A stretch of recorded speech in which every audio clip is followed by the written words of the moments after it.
네, 긴급 진단으로 이 시간 이어가겠습니다. 국내외의 변동성이 확대됨에 따라서 특히나 외환 시장도 변동성이 계속해서 확대가 되고 있는 양상이죠. 네. 기본적으로 미국 달러 강세가 나오고 있는 상황에서 국내 정치 불안 요소까지 가미되면서 환율이 상방 압력을 계속해서 받고 있는 상황인데요. 오늘은 특별히 환율과 주식시장의 연관성을 더 자세히 한번 살펴보겠습니다. 서강대학교 경제대학원 김영익 교수가 나와 있습니다. 어서 오십시오. 네, 어서 오세요. 안녕하십니까. 여전히 원화 약세 국면은 계속해서 이어지고 있는 상황입니다. 상방은 물론 제한적인 흐름이 나타나고 있어서 다행스럽지만 그래도 여전히 1,410원 위에서 움직이고 있지 않겠습니까? 앞서서 달러 강세 이야기도 들어봤는데 자세하게 그 원인에 대한 분석 들어볼까요? 우리 환율이 이렇게 높은 거는 말씀하신 것처럼 트럼프 트레이드 그러면서 달러가 강세 보였죠. 그다음에 또 중국 위안화가 최근에 약세를 보였어요. 네. 트럼프가 대통령 됐을 때 네. 위안화를 미국이 중국한테 관세를 부과하면은 위안화를 절하시킬 수가 있다는 거죠. 우리 원달러 환율은 위안화하고 거의 같은 방향으로 움직이고요. 최근에 우리 금리가 미국 금리보다 더 많이 떨어지면서 미국하고 우리하고 실질 금리 차가 줄어들었어요. 여기다가 지금 계엄 사태 이런 것, 국내 정치적 불안 이런 것들이 전부가 우리 원화 가치 하락 요인으로 작용하고 있습니다. 그러면 어떤 요인을 가장 크게 봐야 될지가 사실은 궁금합니다. 이게 달러 약세니까 우리가 원화 약세가 나온다 상대적으로 이렇게 봐야 되는 건지 아니면 우리 경제가 너무 약해지기 때문에 약세의 흐름이 크게 나오는 건지가 더 궁금하거든요. 그래서 앞으로 이 환율의 흐름은 어떻게 전망하고 계시는지 좀 말씀해 주십시오. 우리 환율에 가장 큰 영향을 주는 게 달러 지수입니다. 우리 환율은 달러 대 원화로 표시하니까요. 그래서 달러가 최근에 강세를 보이면서 우리 원화 가치가 하락했는데요. 저는 중기적으로 달러 가치가 하락할 가능성이 높다고 보고 있습니다. 내년에 미국 경제 성장률이 올해보다 둔화되고요. 미국 금리 떨어지고 실업률 올라가게 될 것 같습니다. 그리고 중기적으로는 IMF 전망입니다만은 세계 경제에서 미국 비중 내년부터 2029년까지 축소입니다. 과거 보면은 미국 비중이 축소될 때 달러 가치가 하락했었는데요. 이걸 보면은 중기적으로 하락할 것이다. 그리고 미국의 대내 불균형이 너무 심화됐는데요. 미국의 GDP 대비 연방정부 부채가 120%, 대순부채가 한 78% 정도 돼요. 여기다가 이제 세계 중앙은행이 달러 보유 비중을 계속 축소하고 있습니다. 예를 들어서 2000년에 71% 보유하고 있는데요. 최근에 58%로 많이 줄어들었거든요.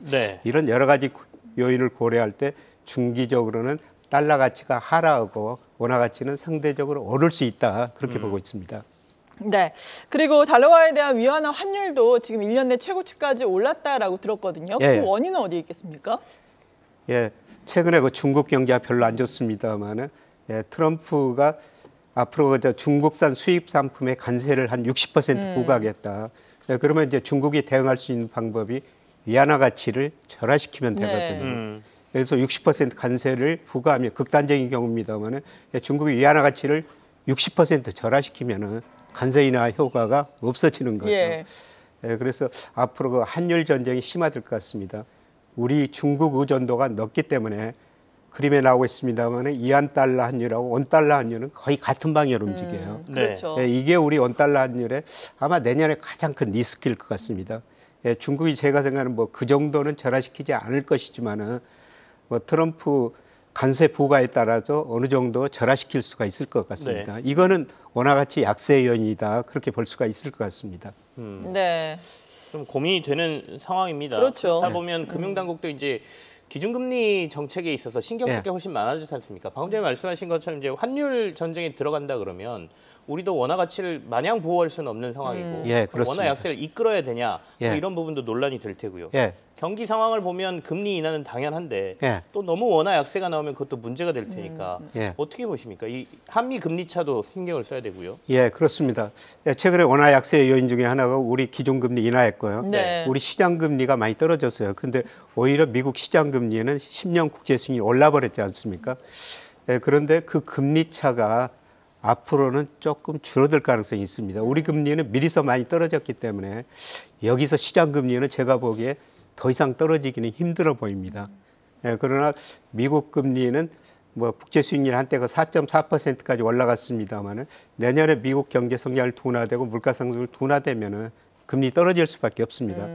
그리고 당장 조만간 연준이 그 금리를 인하하면서 우리 금리는 미리서 떨어졌고 정체 상태를 보이는데 미국 금리는 더 떨어지면서 우리 금리하고 미국 금리하고 실질 금리 차가 좀 개선되리라 보고 있어요. 네. 이거는 뭐 원화 가치 상승 요인이 되겠습니다.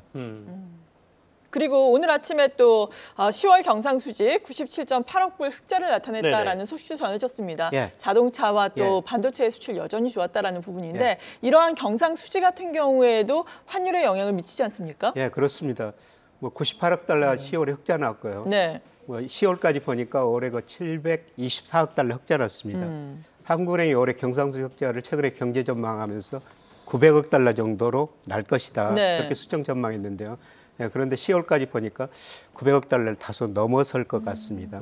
예, 경상수지 흑자 나면은 그만큼 달러가 우리 시장에 들어오는 거죠.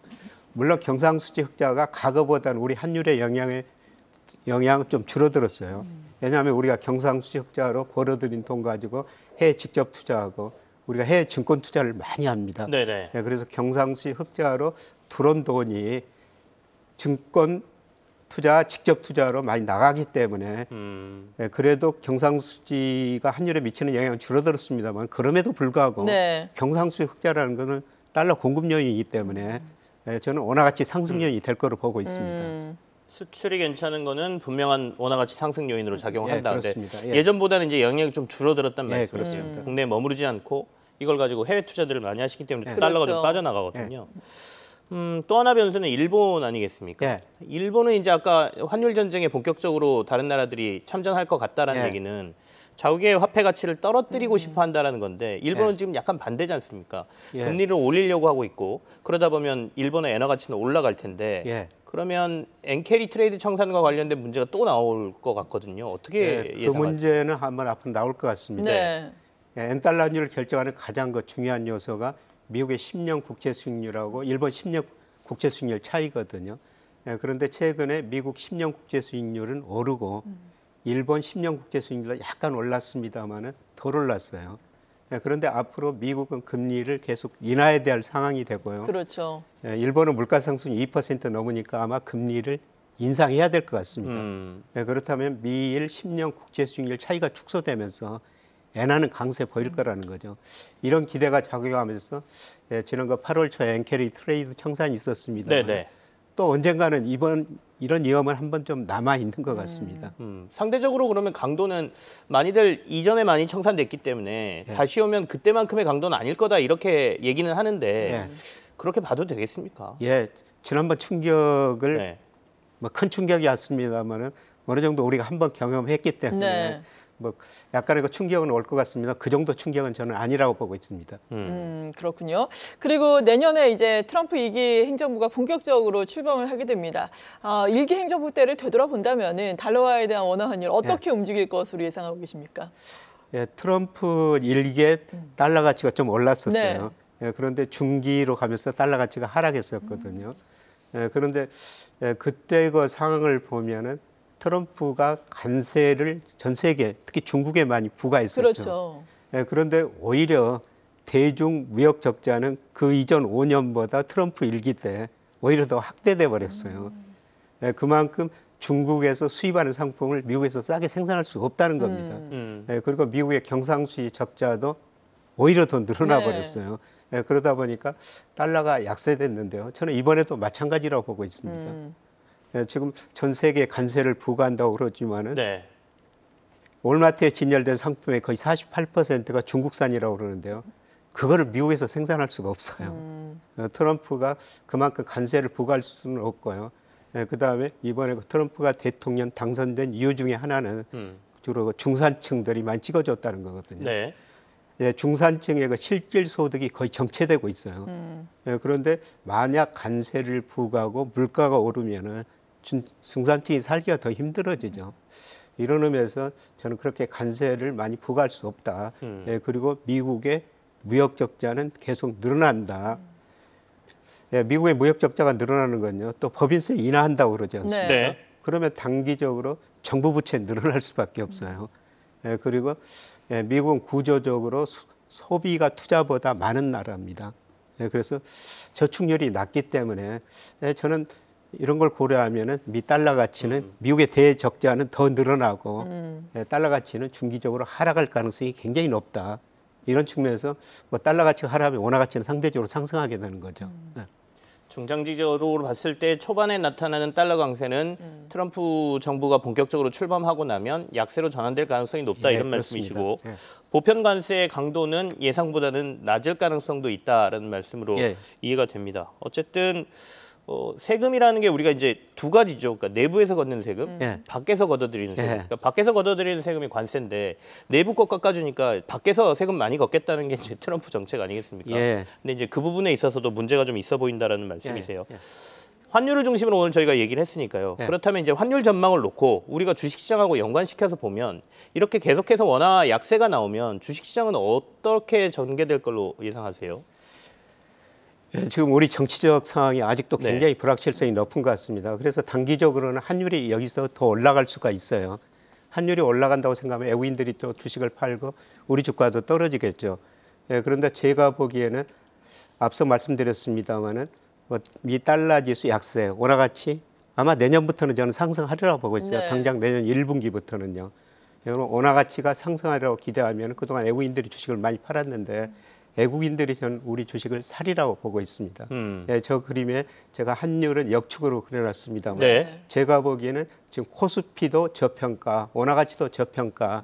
그래서 아마 내년 1분기부터는 외국인들이 우리 주식을 사면서 두 가지 그 저평가 현상이 어느 정도 해소될 것 같고요. 그 다음에 최근에 저 미국 주가만 많이 오르고 우리 주가는 정말 부진하지 않습니까? 그렇죠. 그래서 미국 주식 투자 많이 하는데요. 그런데 미국 주가와 우리 주가와 상대적으로 결정하는 게 달러 인덱스예요. 달러 인덱스가 강세될 때는 미국 주가가 더 많이 올랐고요. 달러 인덱스가 하락할 때는 우리 주가가 상대적으로 더 많이 올랐어요. 근데 앞서 말씀드렸습니다만 미국 경제 여러 상황을 볼 때 달러 인덱스가 하락할 가능성이 높다는 거죠. 그래서 아마 빠르면은 내년 하반기부터는 저는 우리 코스피가 S&P 500보다 상승률이 더 높으리라고 보고 있습니다. 네, 그렇게 되기를 바라보겠습니다. 달러 인덱스 하락 그리고 원화 가치 강세로 인해서 그렇게 된다면 외국인은 또 한차 이익을 얻을 수 있으니까 외국인도 돌아오고 우리 지수도 좀 오름세를 나타낼 수 있을 것이다. 긍정적인 내년에 대한 전망해 주셨습니다. 지금까지 환율을 중심으로 긴급 진단을 해봤습니다. 서강대학교 경제대학원의 김영익 교수였습니다. 고맙습니다. 고맙습니다.